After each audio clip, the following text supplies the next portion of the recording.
Dunia Islam memanggilnya dengan nama Ibnu Sina. Namun di kalangan orang-orang Barat, ia dikenal dengan panggilan Avicenna. Ia merupakan seorang filsuf, ilmuwan, dan juga dokter pada abad ke-10. Selain itu, ia juga dikenal sebagai seorang penulis yang produktif. Dan sebagian besar karyanya adalah tentang filsafat dan pengobatan. Bagi banyak orang, Ibnu Sina adalah bapak pengobatan modern. Selain itu, masih banyak lagi sebutan lainnya yang ditujukan padanya, terutama berkaitan dengan karya-karyanya di bidang kedokteran. Karyanya yang sangat terkenal adalah Qanun fi Tibb atau The Canon of Medicine yang merupakan rujukan di bidang kedokteran selama berabad-abad. Ibnu Sina lahir pada tahun 370 980 M di Afshana, sebuah kota kecil di wilayah Uzbekistan saat ini. Ayahnya yang berasal dari Balkh Khorasan adalah seorang pegawai tinggi pada masa dinasti Samaniyah, 204-395 H. 8191005 M. Sejak kecil, Ibnu Sina sudah menunjukkan kepandaian yang luar biasa.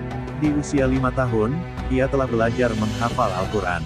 Selain menghafal Al-Quran, ia juga belajar mengenai ilmu-ilmu agama. Ilmu kedokteran baru ia pelajari pada usia 16 tahun. Tidak hanya belajar mengenai teori kedokteran, tetapi melalui pelayanan pada orang sakit dan melalui perhitungannya sendiri, ia juga menemukan metode-metode baru dari perawatan. Profesinya di bidang kedokteran dimulai sejak umur 17 tahun. Kepopulerannya sebagai dokter bermula ketika ia berhasil menyembuhkan Nuh bin Mansur, 976-997, salah seorang penguasa dinasti Samaniyah. Banyak tabib dan ahli yang hidup pada masa itu tidak berhasil menyembuhkan penyakit sang raja sebelumnya. Sebagai penghargaan, sang raja meminta Ibnu Sina menetap di istana, paling tidak untuk sementara selama sang raja dalam proses penyembuhan.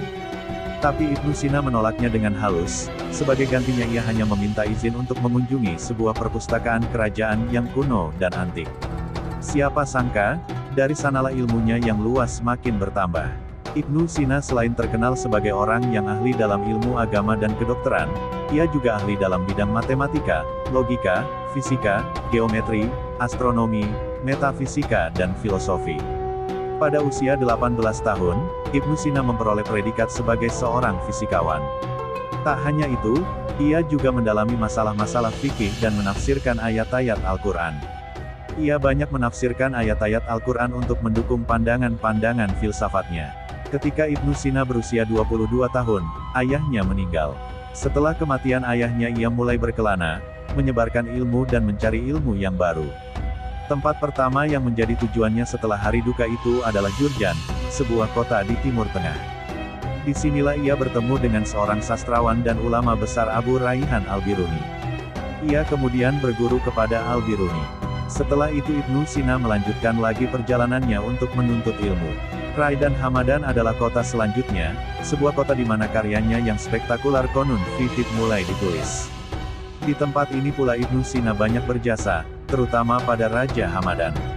Seakan tak pernah lelah, ia melanjutkan lagi pengembaraannya, kali ini daerah Iran menjadi tujuannya. Di sepanjang jalan yang dilaluinya itu, banyak lahir karya-karya besar yang memberikan manfaat besar pada dunia ilmu kedokteran khususnya. Tentu tak berlebihan bila Ibnu Sina mendapat julukan Bapak Kedokteran Dunia. Karena perkembangan dunia kedokteran awal tidak bisa terlepas dari nama besar Ibnu Sina. Ia juga banyak menyumbangkan karya-karya asli dalam dunia kedokteran.